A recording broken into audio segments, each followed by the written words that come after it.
مساء الخير في توقيت دمشق. مساء الخير للجميع. أنا بدي الجميع يتجمع منشان أخذنا عليكم شوي بمناسبة طبعا لقاء الرئيس الشرع، أو خطاب الرئيس الشرع عن كلامه على رفع العقوبات وشكره للجميع وبينهم الجاليات في الغرب، الدول الغربية. لكن حابة اليوم أستضيف معي معاذ مصطفى لحتى نحكي لكم عن المغامرة اللي قمنا فيها بداية ب... بالوفد اليهودي اللي نزل معنا على سوريا، وشو اللي عمله بدهاليز الإدارة الأمريكية، ولقائنا مع رئيس الشرع مع بعض مع جوناثان باس. خليني نشوف شلون يضاف guest request. مهم.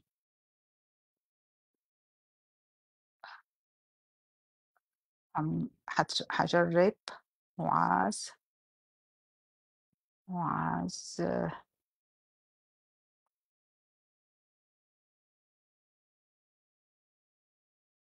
معاذ مصطفى.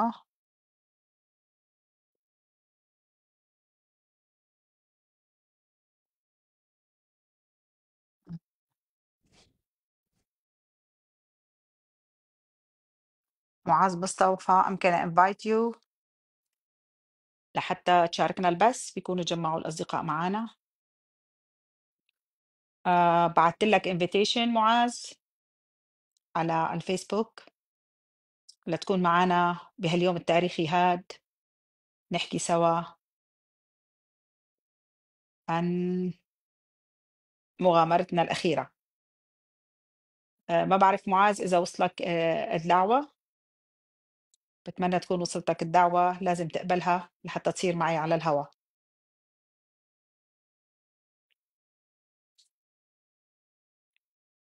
send you an invite to connect. okay so ما بعرف إذا معاذ أنا عم بقدر أضيفك. آه،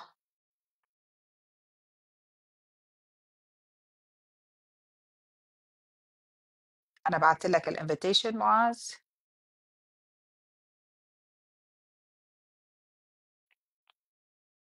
yes I send you the invite معاذ. هلا خلينا لبين معاذ إن شاء الله ما يشوف الانفيتيشن ويدخل معنا على الخط لحتى نعلق شوي على خطاب الرئيس العظيم لليوم. طبعا نحن شفناه مع بعض. حقيقة اليوم يوم تاريخي مثل يوم النصر.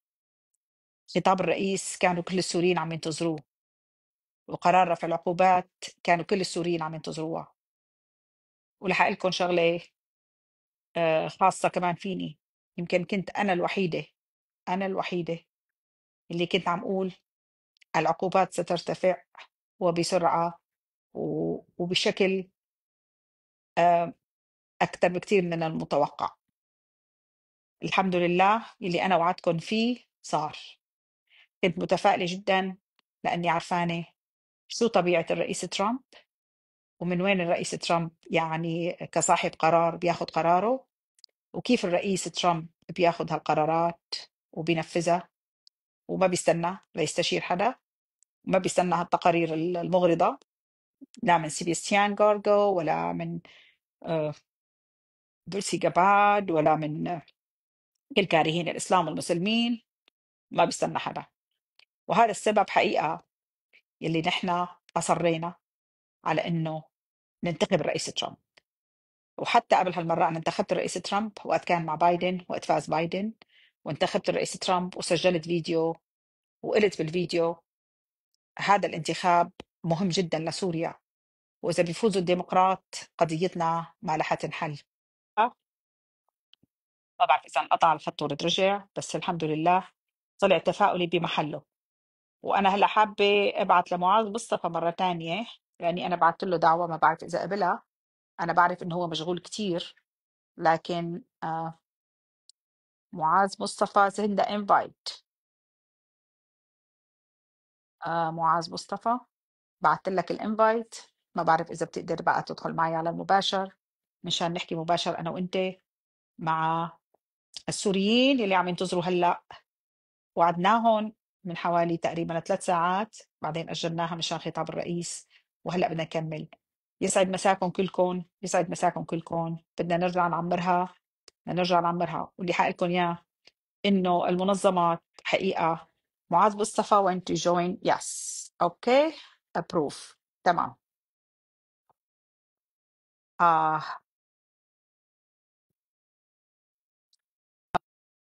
أنا وافقت على adding معاذ. يلا معاذ هلا بحاكيكم بالعربي. سلامات معاذ. الو، سلامات معاذ، كيفك؟ ان شاء الله تكون هلا مرحبا سمعنا. ميساء. اهلا اهلا معاذ. سامعك شوي. سامعني شوي؟ سامعتيني يا ترى. شيء؟ لا، ما بعرف اذا الصوت عندكم مسموع. انا الصوت عندك شوي عم خليني بس بيقطش. خليني بس دقيقة إذا عملت دقيقة ليش أحاول أضبط الإنترنت تبعي. خليني وهو اذا معاذ عم يظبط، بدي اعرفكم على معاذ مصطفى. الاصل فلسطيني، والده فلسطيني، والدته سوريه. هو رئيس تنفيذي لمنظمه سوريا للطوارئ. منظمة سوريا للطوارئ هي أول منظمة بتفتح مكتب بواشنطن. يعني وقت فتحت المكتب بواشنطن بال 2011 ما في كان ولا منظمة سورية أمريكية موجودة بواشنطن. وأنا هذا الكلام طبعا عم أقدمه للجميع وأحكي لكم على تاريخ معاذ مصطفى. إن شاء الله تكون سمعاني معاذ. كيف الإنترنت عندك؟ اليوم معاذ مصطفى كان على قنوات تلفزيونية مهمة عديدة، وكان على مجلات، وعم يعمل طبعا كل الحكي اللي كان عم يحكيه للأمريكان طبعا هو دعم لقرار الرئيس ترامب. نحن الكل بنشكر الرئيس ترامب على اللي عمله سوا مشان سوريا. بنشكره على هالقرار التاريخي هذا اللي أخده من دون مقدمات. أخده فقط لأنه بده يدعم سوريا ويحطها على الطريق الصحيح ويدعم الشعب السوري. وهذا هو سبب دعمنا للرئيس ترامب بالانتخابات. فمعاذ مصطفى اليوم كل اجاباته كانت بالانجليزي هي دعم لقرار ترامب، لانه في ناس عم يشككوا فيه وبيقولوا لا العقوبات ارتفعت، لا الكونغرس مدري شو بده يعمل، يا ترى شو هي مصلحتهم. اليوم اجى طبعا سؤال لاحدهم على قناه اخباريه، انه يا ترى شو هو مصلحة الرئيس ترامب. طبعا مصلحة الرئيس ترامب كثير كبيرة برفع العقوبات. وأنا كنت حابة السؤال ينسأل شو هي مصلحة ترامب إنه ما يرفع العقوبات. مصلحة ترامب إنه ما يرفع العقوبات ما في أي مصلحة، لانه بدها ترجع ايران ويرجع حزب الله وترجع الميليشيات وترجع داعش كمان. ولكن كل هالتقارير وصلت عن طريق معاذ مصطفى وعن طريق لقاءاتنا اللي اديناها بالبيت الابيض. معاذ انا حاعطيك الكلام لك هلا. يا ريت تحكي لهم عن الزياره الاولى لليهود اللي نزلناها معنا، اليهود السوريين طبعا اللي نزلناها معنا بالاول مره، وعن زيارتنا الثانيه اللي الحمد لله اتت اكلها واتت ثمارها. تفضل معاذ. صوتك مو مسموع معاذ، صوتك مو مسموع.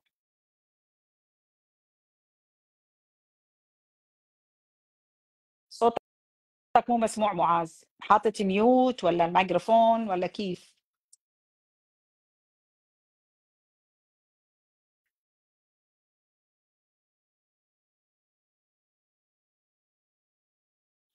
عندك ميوت معاذ، عندك ميوت. الميكروفون عندك مو، صوتك مو مسموع. نعم، مبين عندي على الشاشة انه انت يو ميوتد. تمام. لا، يو ستيل ميوتد. حدا سمعان يا جماعة؟ حدا سمعان شو عم يقول معاذ؟ ما حدا سمعان. يو ستيل ميوتد معاذ. على ما يبدو انت ما بتدخل على الفيسبوك كتير وما بتعرف كيف تستعمله. فايند الميكروفون، فايند الميكروفون تبع السيارة أو شيله من السيارة واحكي بالسماعات إذا بتقدر.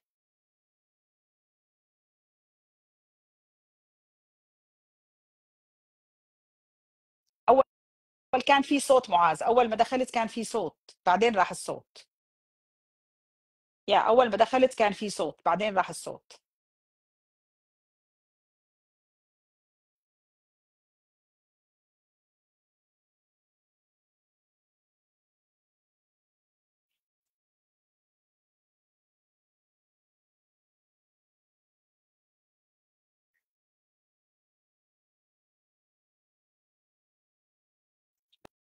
اذا بدك ترجع تطلب مني مره ثانيه تعمل لك ابروفل لا تواخذوه، هو ما بيقعد كثير على الفيسبوك ولا انا حتى. على فكره انا بدي نشط كثير حساباتي على الانستغرام ان شاء الله. هلا بدي نشط الحساب على الانستغرام مشان اصير اتيكم، لانه لاحظت انه اكثر متابعين على الانستغرام لكل المواقع الاخباريه. الفيسبوك هو يعني كان قديم ولكن ما زال له وقعه المهم. في كثير ناس عم ياخذوا فيديوهاتي وعم يحطوها على خليني ابروف.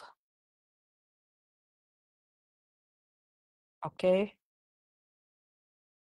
آه. على التيك توك ما عندي غير حساب واحد طبعا.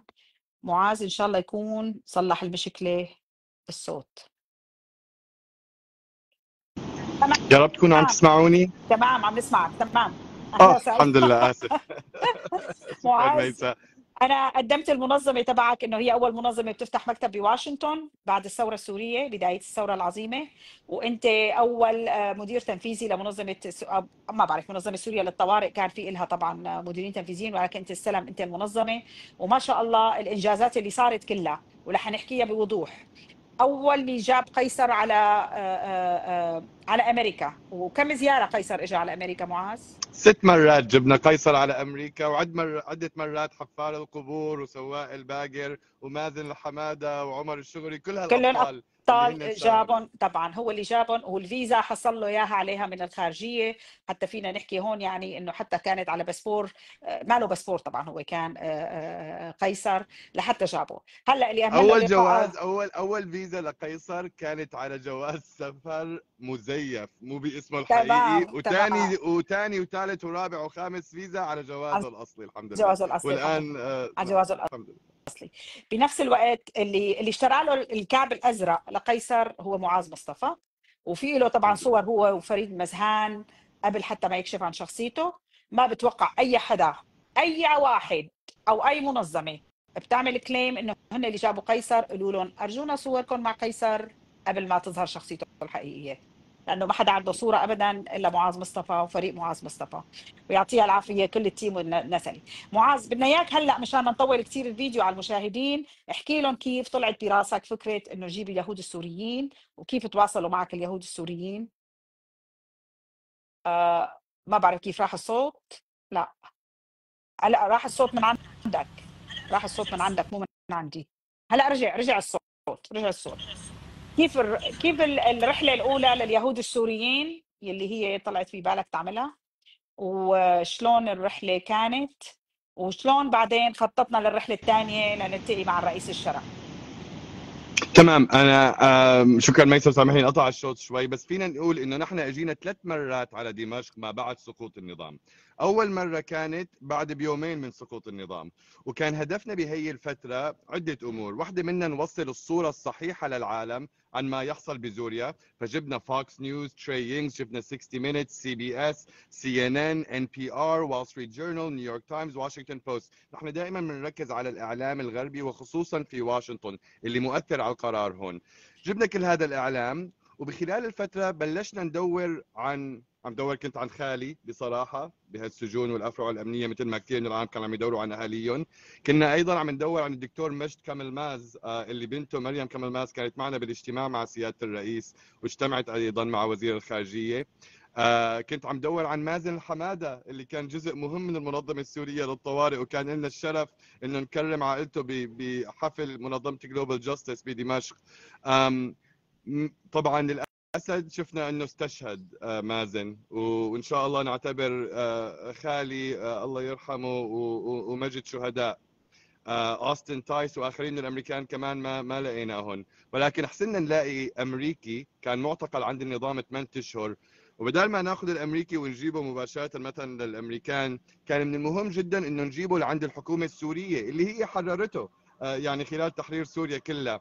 وكان هذا اول لقاء بعد فقط ايام من التحرير بين الحكومه السوريه والحكومه الامريكيه، كان لقاء بين مسؤول سوري عبيده ارناؤوط بالفتره ورئيس القوات الامريكيه والقوات الخاصه اللي موجود بقاعه التنف.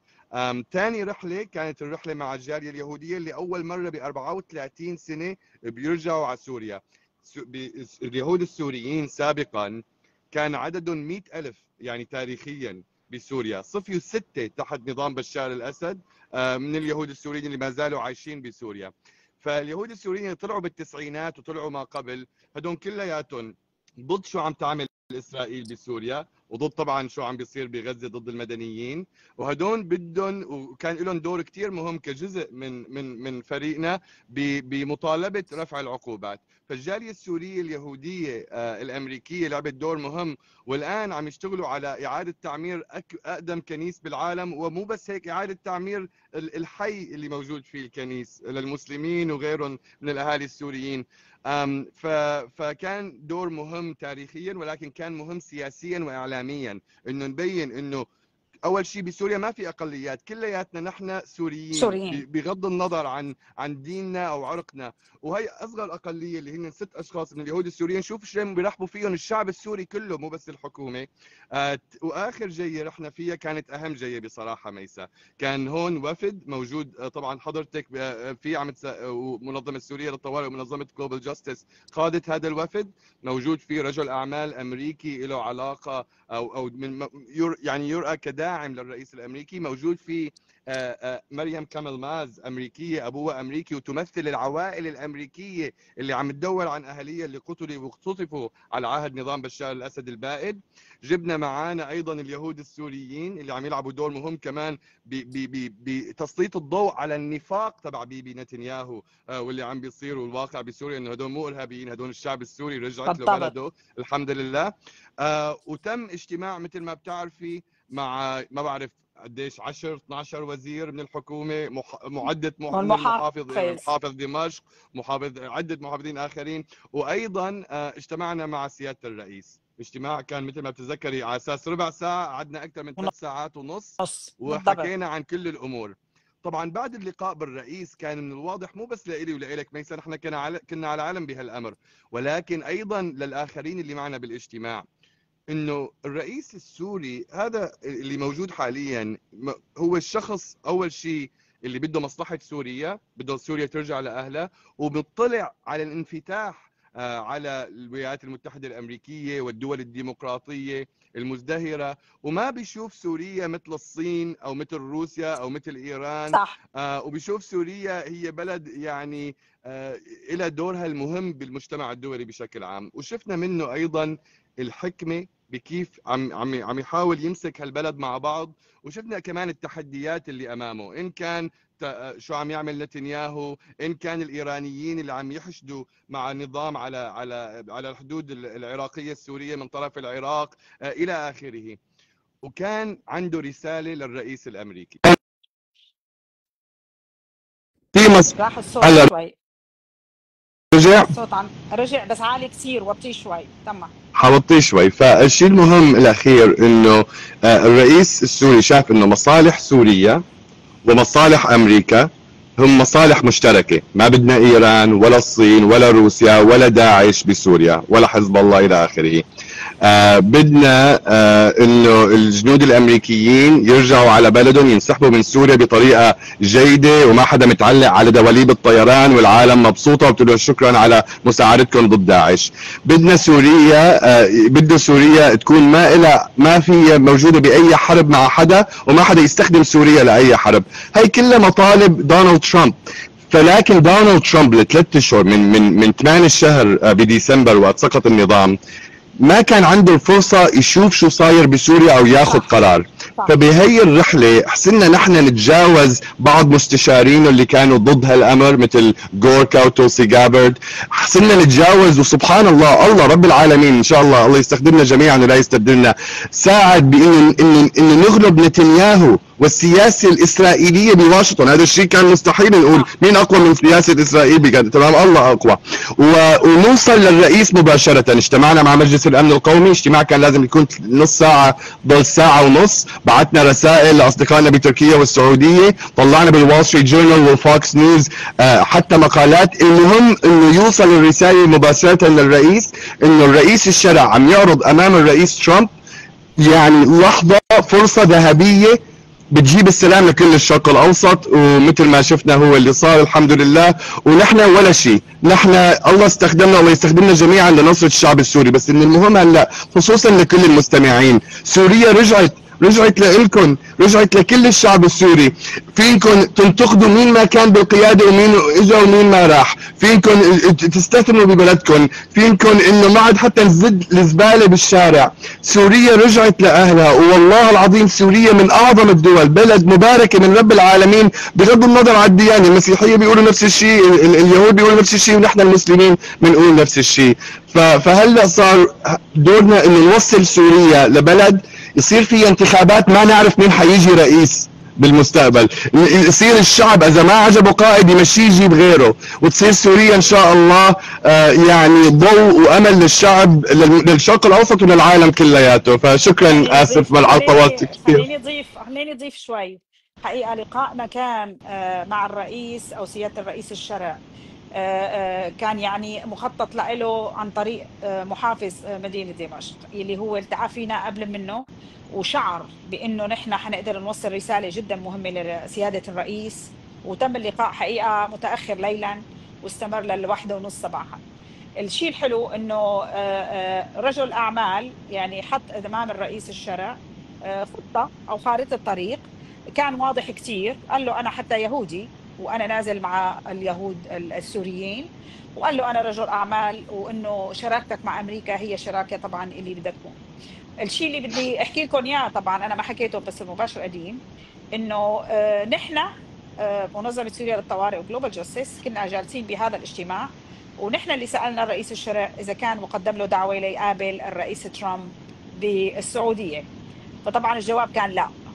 فمعاذ كان قاعد هو وجوناثان، وقررنا بوقتها مين هن الاشخاص اللي بدنا نرجع نقابلهم بامريكا لحتى يصير هذا اللقاء ما بين الرئيس ترامب والرئيس الشرع بالسعوديه.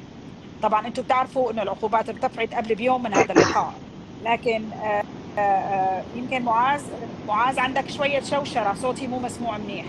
عندك اسف. تمام. فاللقاء اللي نحن طبعا حبينا نشتغل عليه فيما بعد وقت دخلنا على واشنطن، انه يا ترى مين هن الاشخاص اللي بنقول عليهم نحن الكي بيبل، يعني الناس المفاتيح يلي ممكن يوصلوا صوتنا للرئيس ترامب ويوصلوا طلب الرئيس الشرع من الرئيس ترامب انه هو ما عنده مانع يشوفه. اللي عم يقولوا انه هو حط عليه شروط وانه الجولان راحت، هذا كله كذب كذب. حتى الرئيس الشرع نفسه قال نحن سندخل ونقابل بعضنا البعض، رفع العقوبات ما بده اي شروط، رفع العقوبات كانت محطوطه على اداره الاسد المجرم اللي عم يقتل شعبه، وهلا راح الاسد فبتروح العقوبات معه. ونحن وافقنا على هذا الكلام ووصلنا هذا الكلام بالضبط انا ومعاذ مصطفى وقت تقابلنا مع الدايركتور بالبيت الابيض لمجلس الامن القومي الامريكي لسوريا والعراق. يا ريت معاذ انت تحكي لهم عن لقائنا وكيف تم انه نحن حضرنا للقاء السعوديه مع بعض. نحن اجتماعنا مع مجلس الامن القومي كان جدا مهم، كان جاي اول ما رجعنا من سوريا بعد اجتماع طال اكثر من 3 ساعات ونص مع سياده الرئيس السوري. ويعني ميسا وانا كان همنا انه نعرف هذا الزلمه اللي موجود بمجلس الامن القومي، اول شيء شو خلفيته، كيف رؤيته للعالم، شو تجربته السابقه بسوريا، لانه نحن هون قاعدين عم نحاول نقنع هذا الزلمه اللي قاعد قدامنا، وهذا الزلمه بنعرف انه هو مستشار للرئيس على مجلس الامن القومي، ملفه سوريا كلياتها بالاضافه للعراق. فأهمية اللقاء في السعودية، وهذا الشيء طبعا يعني نحن بنتشكر ولي العهد وبنتشكر كمان الرئيس أردوغان وكمان أمير قطر على كله طلب من الرئيس ترامب نفس الشيء. ولكن كنا عم نركز انه اول شيء الاجتماع لازم يتم فورا، واول مكان اللي حيكون فيه ترامب هو السعوديه، هذا رقم واحد. رقم اثنين، لتوازن القوى وتوازن حتى بشكل عام يعني التاثير في سوريا وكذا. السعوديه بلد مهم جدا، يعني يعتبر بلد قيادي اسلامي وعربي، ولي العهد السعودي كمان كان طبعا من اكبر الداعمين لرفع العقوبات واللقاء هذا. فكانت نصيحتنا انه اللقاء لازم يتم بالسعوديه، لانه هذا اقرب وقت، لانه هي دوله مهمه جدا، لها دور مهم جدا، لانه طبعا يوجد نفوذ تركي وقطري في سوريا لسبب جيد انه ندعموا الثوره السوريه، فهذا ايضا جيد لتوازن هي الامور. وانه كل ما اسرعنا برفع العقوبات، خصوصا عقوبات قيصر والعقوبات على البنك المركزي، هذول مهمين جدا حاليا. انه اذا رفعنا العقوبات بطريقه سريعه، وهذا الشيء تم بالسعوديه، الرئيس ترامب بيكون عم يعمل توازن سياسي ذكي وحكيم جدا، وبيكون عم يرضي الجميع. والحمد لله. يعني الواحد، يعني اذا تتذكري ميسا كان عنده اجتماع، لغى اجتماعه، اللي اسف على التليفون بس عم بلغي اجتماعي، بدنا نكمل هون القعده، واخذ الامور وقال رح اوصل هذا الامر لسياده الرئيس الامريكي. فهذا كان الاجتماع الحمد لله بتوفيق عند رب العالمين. يا ريت تحطوا ميوت لانه عندك ضجه. بدي احكي لهم على اجتماعنا بدي احكي لكم اجتماعنا مع الدايركتور لمجلس الامن القومي اللي هو مستشار ترامب، واللي هو وصل الرساله للرئيس ترامب من انه شرحنا له نحن على انه اذا ما مدت ايدين الولايات المتحده الامريكيه لسوريا، بالاخير الرئيس الشرع مضطر يتعاقد يا مع الصين يا مع روسيا. وبنفس الوقت ايران حاجه قواتها على الطرف العراقي، لانه اول تنقض اذا كانت هي الدوله فاشله رح تنقض ايران وترجع لهونيك. حكينا له انه توجهات الرئيس الشرع منفتحه جدا على جيرانه، ما بده حرب، بده سلام، بده يعمر بلده. فكان الوقع على اذانه كثير مهم، حتى انه مثل ما حكى لكم معاذ لغى الاجتماع اللي بعده مشان يكمل معنا حديث، عرف انه نحن التقينا مع الرئيس الشرع. السؤال اللي سأل طبعا معاذ كان موجود، فحبيت أنا اللي جاوبوا عليه، إنه يا ترى هدول المتشددين بإدارة الشرع اللي هن ماسكين مناصب بجوز قوة ونفوذ بالإدارة الجديدة، يا ترى هدول شو حيعمل معهم الرئيس الشرع؟ فكان جوابي له أنا، قلت له لو كان لهم النفوذ والسيطرة القوية بالإدارة الجديدة ما كنت شفت احتفالات راس السنة، لا كنت شفت احتفالات بالنيروز، ولا كنت شفت احتفالات بإيستر اللي هو عيد المسيحية وعيد الأكراد اللي صارت بكل محافظات سوريا. حتى أرجيته أفلام، شوف الاحتفالات اللي صارت بإيستر، شوف الاحتفالات اللي صارت بالنيروز. لو كانوا هؤلاء المتشددين لهم نفوذ ولهم قوة مثل ما أنتم شايفينهم بعيونكم أنهم يعني راديكال وكتير متعصبين وكتير متشددين، ما كنا شفنا هاي الاحتفالات بأنحاء سوريا. عجبه الجواب كثير طبعا، وكان جواب مقنع من انه معناها هن موجودين ولكن ليسوا بهذه القوة والنفوذ. القوة والنفوذ هي للرئيس الشرع الحقيقة ولحكومته الجديدة اللي هي من كل أطياف الشعب السوري. وقلنا لهم انه هاي الحكومة عازمة على بناء سوريا. نحن بدنا سلام مع جيراننا، ما بدنا اي شيء يكون يعني له الشعب السوري يرزخ تحت هذا الحكم المجرم اللي كلكم اقتنعتوا انه هذا حكم اجرامي مجرم وحكم مستبد وحكم فاسد وحول سوريا لماخور ولعصابات الكبتاغون. وانتم ما بدكم اكيد ايران ترجع لهونيك، وهي كانت من اهم الاسباب اللي هو طبعا وصلت الرساله للرئيس ترامب لحتى ان شاء الله يعني. وكنا حاطين ايدنا على قلبنا، وكان معاذ عم يقول لي 80% ان شاء الله رح تزبط، 80% رح تزبط الحمد لله، لحتى وصلنا الخبر انه امبارحه اول امبارحه انه 100% ان شاء الله. والرئيس الشرع تلقى طبعا. ما بدنا ننسى السفيره السعوديه ريما بنت بندر يعطيها الف عافيه، تواصل معها معاذ، تواصلت معها، بعثنا لها. لا تنسوا انه تواصلنا مع الناس اللي هن لازم يعني يشتغلوا على هذا الموضوع ويطلبوا من الطرفين انهم يأمنوا هذا اللقاء. تفضل معاذ احكي هلا. شغله سريعه بس حبيت اقول، الدور اللي عم نلعبه هلا كمان مهم بامريكا. هلا دونالد ترامب اخذ هذا القرار، ومين ضده؟ نتنياهو واسرائيل ضده، مع كل زخمه السياسي بامريكا، ضده كثير من المتشددين اللي بقلب اداره ترامب نفسها، تولسي جابرد، جوركا، كذا كذا كذا.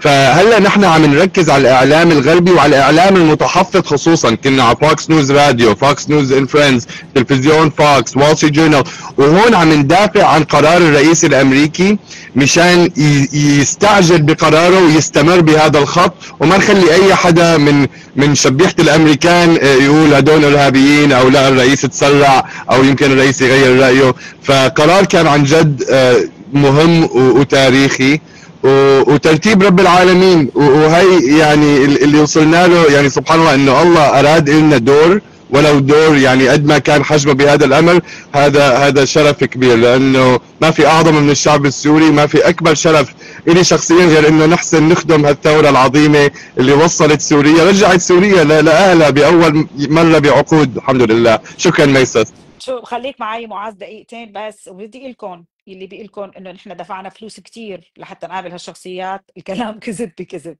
نحن ما بندفع عارفين ولا دولار هذا على فكرة. إذا أي حدا بده يجتمع مع نائب ب100,000 دولار، فينا نجمع أي شخص شريف بده يخدم سوريا مع نفس النائب ببلاش، بس تعالوا لعنا. نفس الشيء حتى بلقاء الرئيس اجتمعت ميسا فيه ولا دولار. يمكن دفعوا مصاري، طعموكي وشلبوكي ودخلوكي، هو دفع، فالحمد لله. الرئيس هو بيقصد الرئيس ترامب.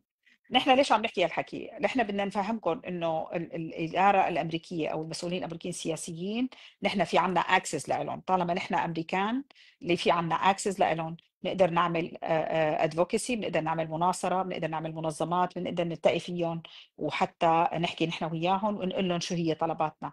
طالما الرسالة بتوصل وبتوصل من القلب، صدقوني بيكون لها مفعول كتير كبير حتى عندهم إلهم.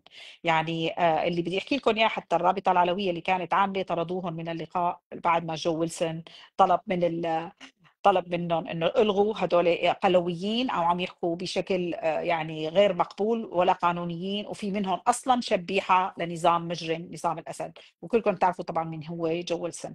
فموضوع انه مجرد ما يكون في توعيه بدهاليز السياسه الامريكيه، مجرد ما توصل الرساله الصح للشخص الصح اللي هو المفتاح. يعني انا ما بدي ادعي اي واحد واخذ اي واحد واركض. في عندنا 550 تقريبا عضو كونغرس وسيناتورز، ما علي اروح اقدر اروح على 550، يمكن اقدر اروح لعند اللي عندي بولايتي.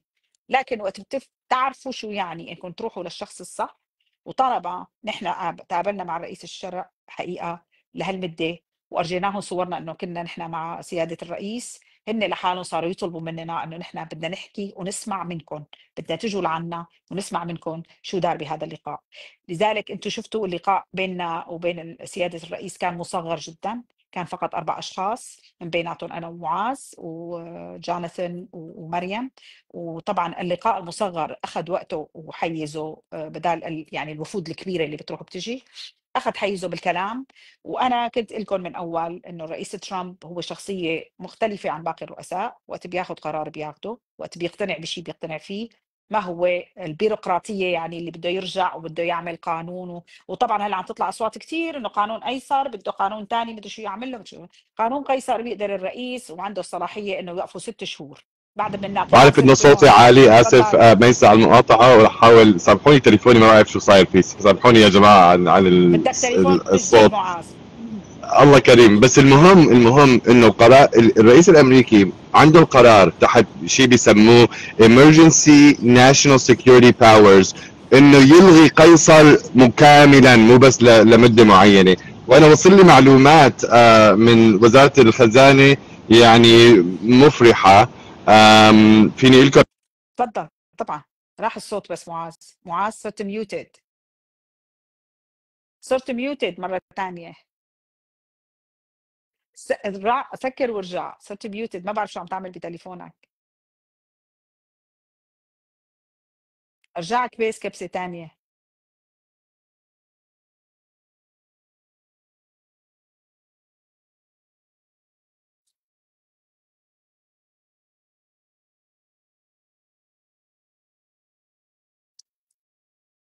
يرجع معنا معاذ، لانه مثل ما قلت لكم ما بيعرف كثير بالتكنولوجيا. الجوينينج اوكي. ايوه معاذ. لا بقى انا رجعت. يمكن بحياتك ما حتعزميني مره ثانيه لا لا على اوكي. جلسه. اكيد ان بالعكس. شاء الله رجعت. طيب. لا بدي دربك بالاول شوي.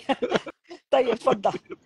بس بدي اقول اللهم صل على سيدنا محمد. على خزانه آم، الامريكيه بدك ايه تحكي كلام عن الخزانه الامريكيه. ايه فلكم هلا اوريدي وزاره في عندنا نحن اصدقاء فيك تقول عاليين المستوى جدا بوزاره الخزانه. خزانه.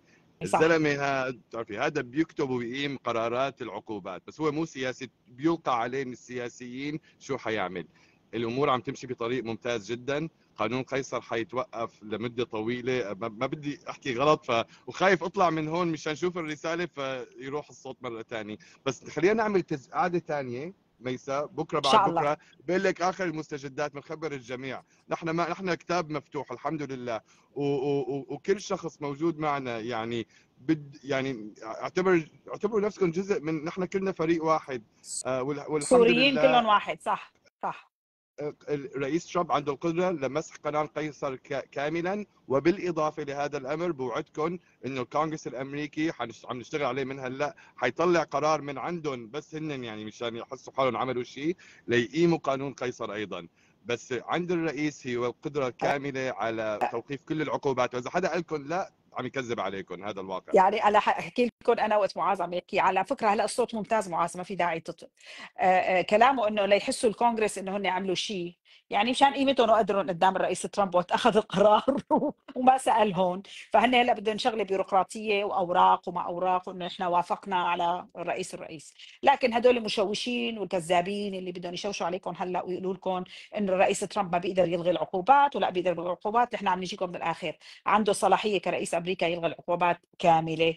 وهلا ولحق لكم كمان خبر وصلني من بعض المنظمات العامله بالشان السوري، واللي كانت تاخذ اذونات من الخزانه الامريكيه، الخزانه الامريكيه يعني وزاره الماليه، الخزانه الامريكيه، وزاره الماليه الامريكيه، اللي كانت تاخذ مننا اذونات اذا بدنا نبعث اي فلوس على سوريا.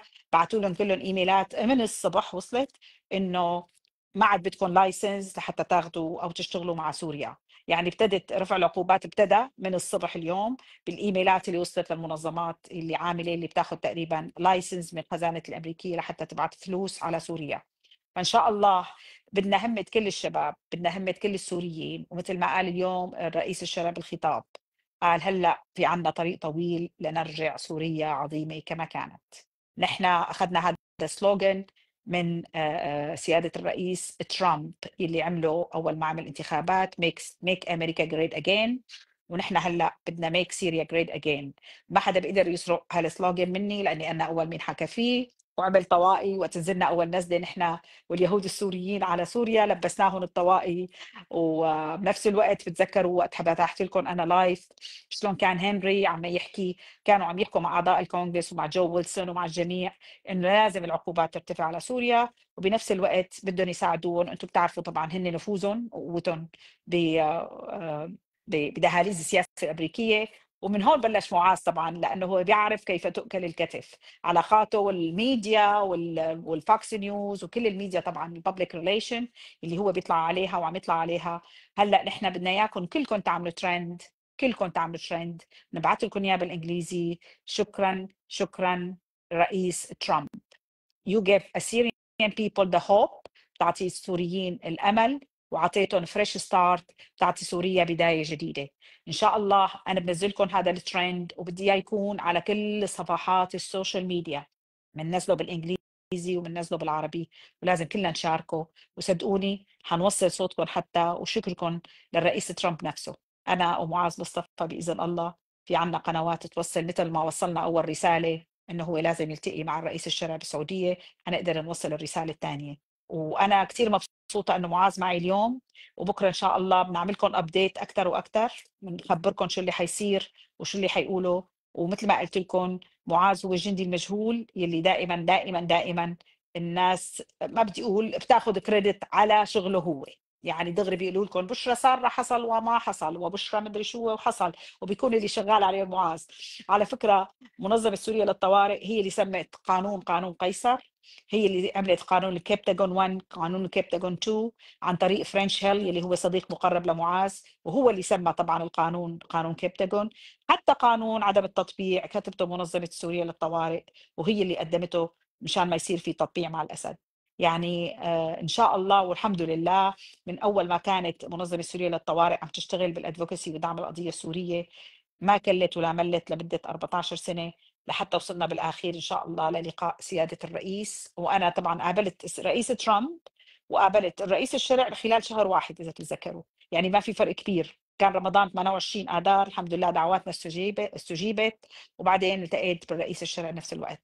طبعا لا أنا ولا معاذ كان لقائنا هذا مع الرئيس الشرع أول مرة، ما ركضنا طبعا مثل باقي الوفود، لأنه بدنا نروح نقابل ونقدم شيء. انا ما بدي اروح قابل مشان القط صوره، انا بدي اروح قابل مشان اعمل شيء يعني عملي، مشان نشتغل على شيء عملي. فوقت كانوا يقولوا لي انت ليش مالك مع الوفد الفلاني ولا مع الوفد العلاني، طالما ما عندي شيء اقدمه ليش بدي اروح؟ يعني بالاخير بدنا نروح ويكون في بين ايدينا شغله بدنا نعملها. والحقيقه يعني بدي اخبركم انه سياده الرئيس حقيقه اليوم شكره للجاليات بالخارج كان بمحله، وهو شكر كل الناس وشكر كل الدول العربية وشكر السوريين بالأول يلي صمدوا وصبروا ووقفوا.